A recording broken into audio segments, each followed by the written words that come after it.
Perkenalkan, nama saya Clarita Bupe Eslena dengan NIM 17030300139, Fakultas Fisip, jurusan Sosiologi, semester 6, reguler pagi, dengan tugas UAS Sosiologi Anti Korupsi. Di sini diminta membuatkan satu video untuk menjelaskan bagaimana melakukan korupsi yang efektif dan juga melaporkan contoh korupsi yang ada di NTT. Tapi yang pertama-tama saya menjelaskan korupsi itu sendiri. Yang pertama, korupsi adalah tindakan seseorang yang menyalahgunakan kepercayaan dalam suatu masalah atau organisasi untuk mendapatkan keuntungan. Tindakan korupsi ini terjadi karena beberapa faktor-faktor yang terjadi di dalam kalangan masyarakat. Yang saya ketahui ada 2 faktor yang terdapat dalam politik korupsi tersebut.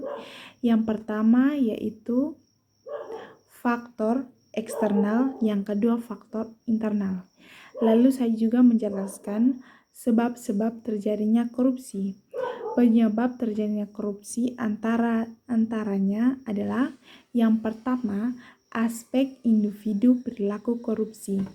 Apabila dilihat dari segi si pelaku korupsi, sebab-sebab dia lakukan korupsi dapat berupa dorongan dari dalam dirinya yang dapat pula dikatakan sebagai keinginan, niat, atau kesadarannya untuk melakukan korupsi tersebut. Sebab-sebab seseorang mendorong untuk melakukan korupsi antara lain sebagai berikut. A. Sifat tamak manusia. Kemungkinan orang yang melakukan korupsi adalah orang yang menghasilkannya sudah cukup tinggi, bahkan sudah berlebih bila dibandingkan dengan kebutuhan hidupnya. Dalam hal ini seperti ini,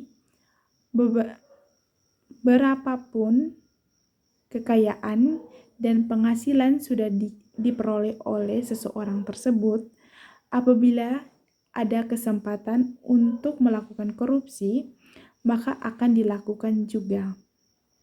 B. Moral yang kurang kuat menghadapi godaan.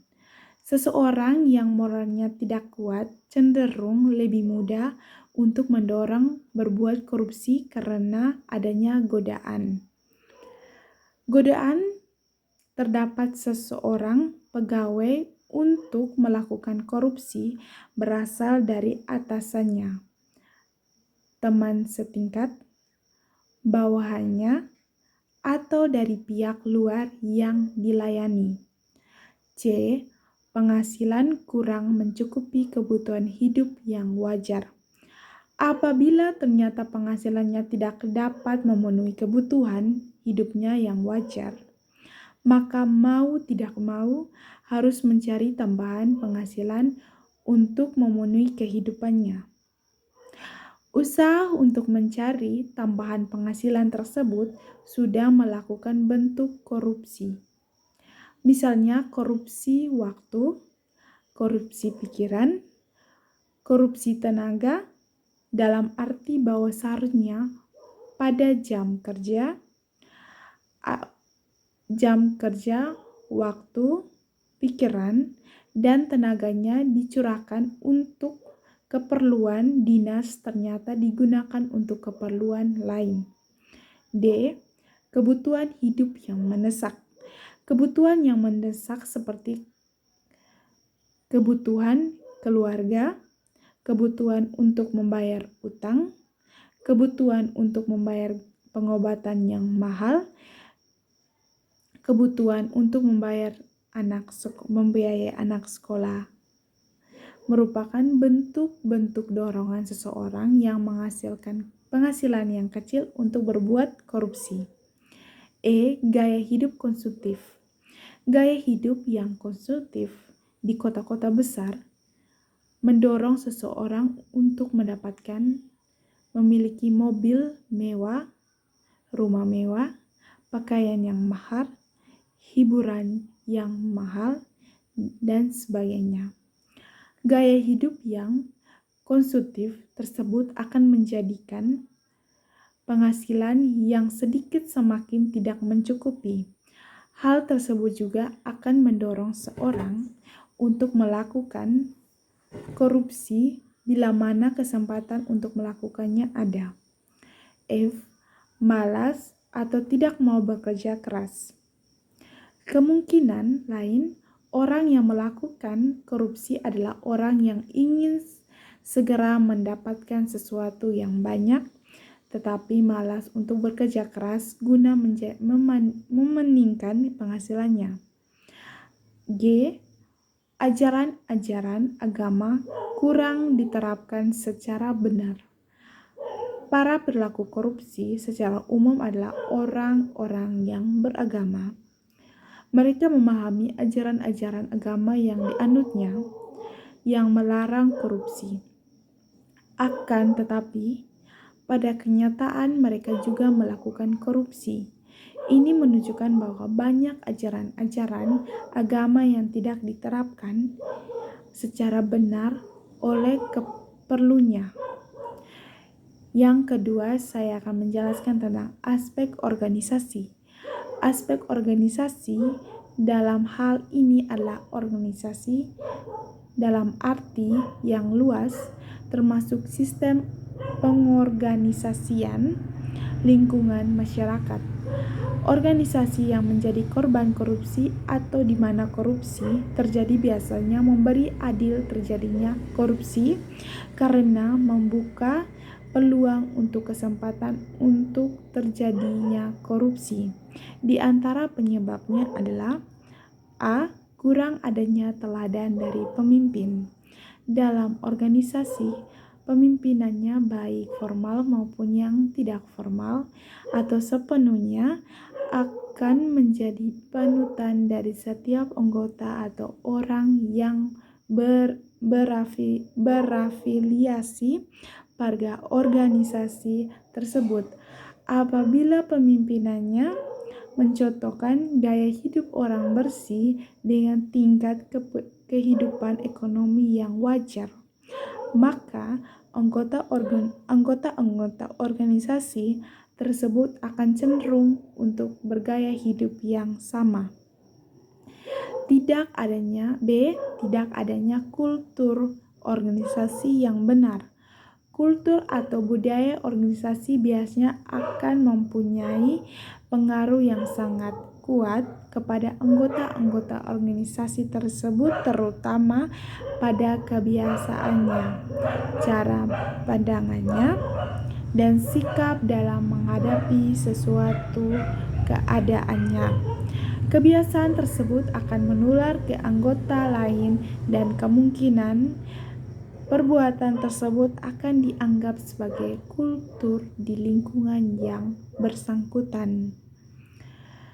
Misalnya, di suatu bagian dari suatu organisasi akan dapat muncul budaya uang pelicin, amplop, hadiah, dan lain-lain yang mengarang ke akibat yang tidak baik bagi organisasi. C. Sistem akuntabilitas di instansi pemerintah kurang memadai. Pada organisasi di mana setiap unit organisasinya mempunyai sasaran yang telah diterapkan untuk dicapai, yang kemungkinan tiap penggunaan sumber dayanya selalu dikaitkan dengan sasaran yang harus dicapai tersebut, maka setiap unsur kuantitas dan kualitas sumber daya yang tersedia akan selalu dimonitor dengan baik. Pada instansi pemerintahan, pada umumnya instansi belum merumuskan dengan jelas visi dan misi yang diembannya dan juga belum merumuskan dengan tepat tujuan dan sasaran yang harus dicapai dalam periode tertentu guna mencapai misi tersebut. Demikian pula dalam memonitor prestasi kerja unit-unit organisasi, pada umumnya hanya melihat tingkat penggunaan sumber daya atau input faktor tanpa melihat tingkat pencapaian sasaran yang seharusnya dirumuskan dengan tepat dan seharusnya dicapai atau faktor output. Akibatnya terdapat instansi pemerintah sulit dilakukan penilaian apakah instansi tersebut berhasil mencapai sasaran atau tidak. Keadaan ini memunculkan situasi organisasi yang konsumtif untuk terjadinya korupsi. D. Kelemahan sistem pengendalian manajemen. Pada organisasi di mana pengendalian manajemennya lemah, akan lebih banyak pegawai yang melakukan korupsi dibandingkan pada organisasi yang pengendalian manajemennya kuat. Seorang pegawai yang mengetahui bahwa sistem pengendalian manajemen pada organisasi di mana dia bekerja lama, maka akan timbul kesempatan atau peluang baginya untuk melakukan korupsi. Manajemen cenderung menutupi korupsi di dalam organisasi. Pada umumnya, jajaran manajemen organisasi di mana terjadi korupsi enggan membantu mengungkapkan korupsi tersebut, walaupun korupsi tersebut sama seperti tidak melihat dirinya. Kemungkinan keengganan tersebut timbul karena terungkap praktek korupsi di dalam organisasi. Akibatnya, jajaran manajemen cenderung untuk menutup-nutupi korupsi yang ada dan berusaha menyelesaikan dengan cara-cara sendiri yang kemudian dapat menimbulkan praktek korupsi yang lainnya. Yang ketiga, saya akan menjelaskan juga aspek masyarakat, tempat individu dan organisasi berada. Nilai yang berlaku di dalam masyarakat ternyata kondusif untuk terjadinya korupsi. Korupsi mudah timbul karena nilai-nilai berlaku di dalam masyarakat kondusif untuk terjadinya hal itu. Misalnya, banyak anggota masyarakat yang dapat pergaulan sehari-hari ternyata dalam berbagai seseorang lebih didasarkan pada kekayaan yang memiliki orang yang bersangkutan.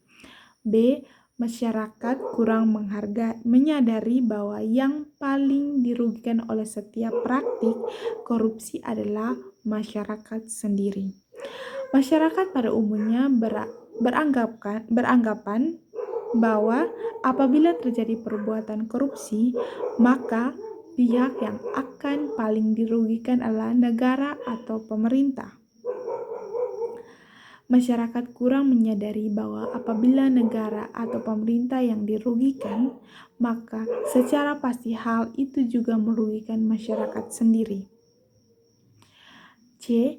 Masyarakat kurang menyadari bahwa masyarakat sendiri terlibat dalam setiap praktik korupsi.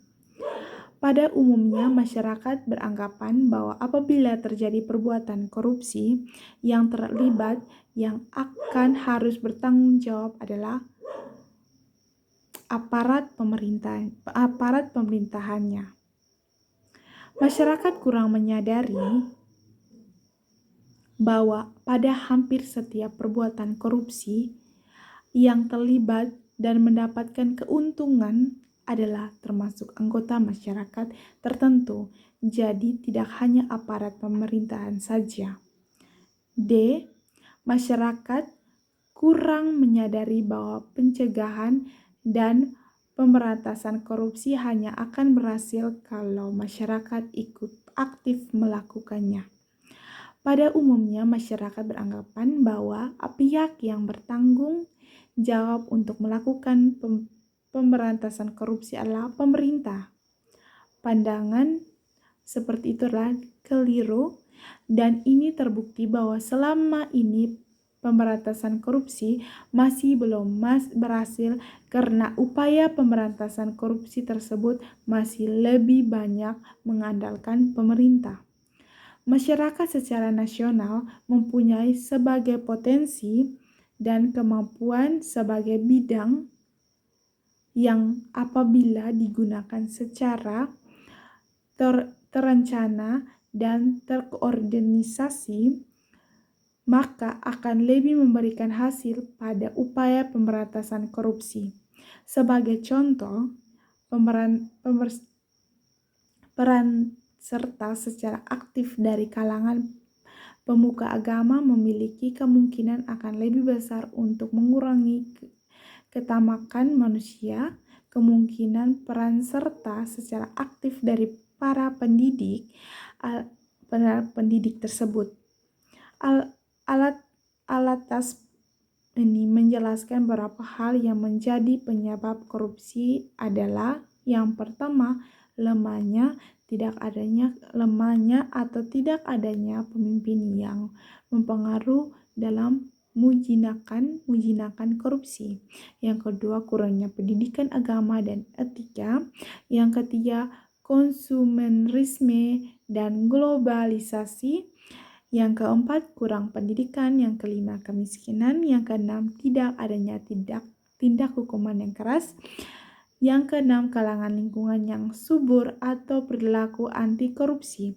Yang ketujuh, struktur pemerintahan. Yang kedelapan, perubahan radikal atau tradisi demokrasi. Sementara berdasarkan jajak terdapat yang dilakukan oleh berbagai litbang harian Kompas menunjukkan bahwa penyebab perilaku korupsi yaitu: yang pertama, mendorong atau motif-motif ekonomi, yakni ingin memiliki banyak uang dengan cara cepat meski memiliki etos kerja yang rendah. Yang kedua, rendahnya moral. Yang ketiga, penegakan hukum yang lemah. Yang ketiga, saya akan menjelaskan lagi tentang jenis-jenis korupsi. Menurut Alatas tahun 1987, dari segi tipologi membagi korupsi ke dalam 7 jenis yang berlainan, yaitu: yang pertama, korupsi transaktif. Yang kedua, korupsi yang memeras. Yang ketiga, korupsi interventif. Yang keempat, korupsi perkerabatan. Yang kelima, korupsi defensive. Yang keenam, korupsi atogenik. Yang ketujuh, korupsi dukungan.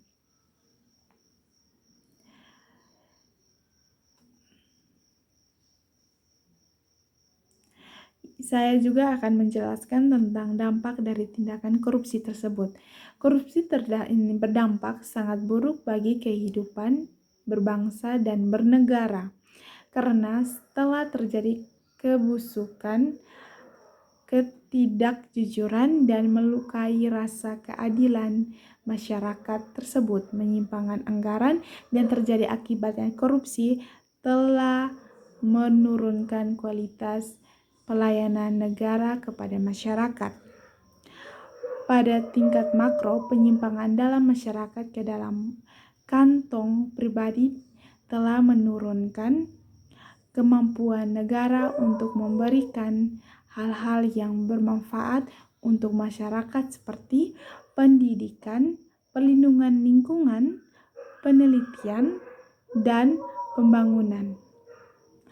Pada tingkat mikro, korupsi telah meningkatkan ketidakpastian adanya pelayanan yang baik dari pemerintah kepada masyarakat.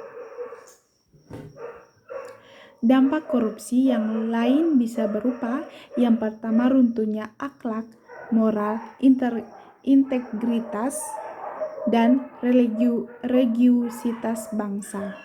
Yang kedua, adanya efek buruk bagi perekonomian negara. Yang ketiga, korupsi memberi kontribusi bagi matinya etos kerja masyarakat. Yang keempat, terjadinya eksploitasi sumber daya alam oleh segelintir orang. Yang kelima, memiliki dampak sosial dengan merosotnya humas kapital. Korupsi selalu membawa konsekuensi negatif terhadap proses demokratisasi dan pembangunan sebab korupsi telah mendelegitimasi dan mengurangi kepercayaan publik terhadap proses politik melalui modi politik. Korupsi juga telah mendistorsi pengambilan keputusan kepada kebijakan publik. Tindakan akuntabilitas publik serta menafikan the rule of law. Di sisi lain, korupsi menyebabkan berbagai proyek pembangunan dan fasilitas untuk bermutu rendah serta tidak sesuai dengan kebutuhan yang semestinya sehingga mendapat pembangunan jangka panjang yang berkelanjutan.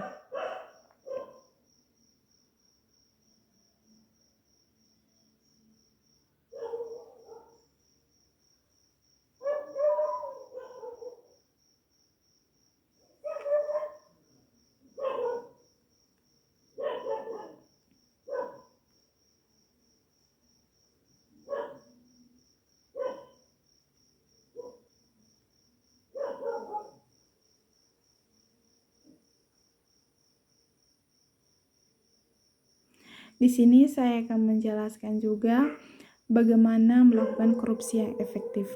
Di sini saya akan menjelaskan bagaimana melakukan korupsi efektif yang berada di sekolah.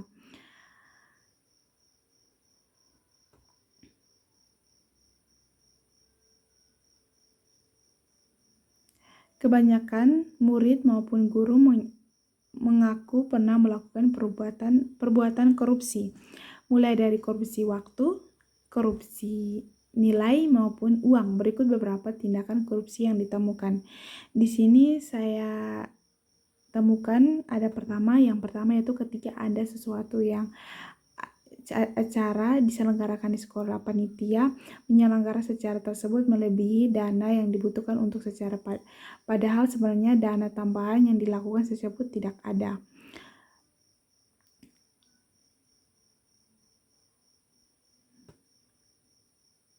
Yang kedua, tindakan bel tanda istirahat sudah berbunyi masih ada siswa serta guru yang melambat masuk kelas. Tindakan ini merupakan korupsi waktu.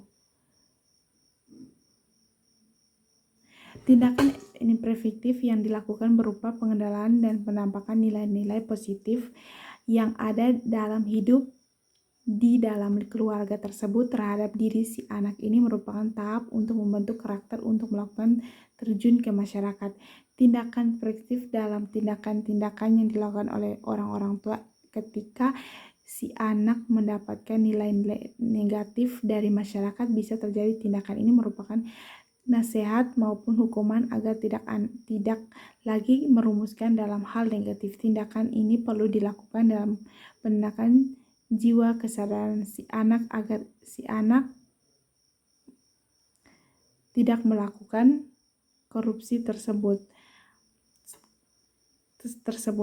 Banyak juga tindakan korupsi eksekutif seperti yang tadi saya jelaskan seperti guru melakukan tindakan efektif seperti jam pelajaran sudah selesai tetapi dia masih melanjutkan terus berapa menit, itu merupakan korupsi yang efektif. Korupsi yang efektif di sekolah itu adalah melakukan korupsi waktu. Dan saya juga akan melaporkan contoh korupsi yang berada di NTT, yaitu contoh korupsi yang berada di NTT itu saya akan menjelaskan tentang korupsi di NTT itu di Malaka, korupsi bawang merah, dugaan korupsi bawang merah, tindakan pidana korupsi pengadaan benih bawang merah terjadi pada tahun anggaran 2018 dengan nilai kontak sebesar 9 miliar. Selain itu, pengadaan barang dan jasa pemerintah tidak sesuai dengan pasal 6 Peraturan Presiden nomor 54 tahun 2010 yang telah diubah dengan Peraturan Presiden nomor 4 tahun 2015 telah mengadakan barang-barang jasa pemerintahan.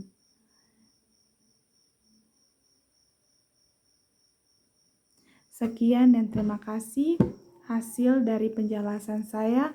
Mohon maaf jika ada kesalahan atau penyampaian yang tidak sesuai dengan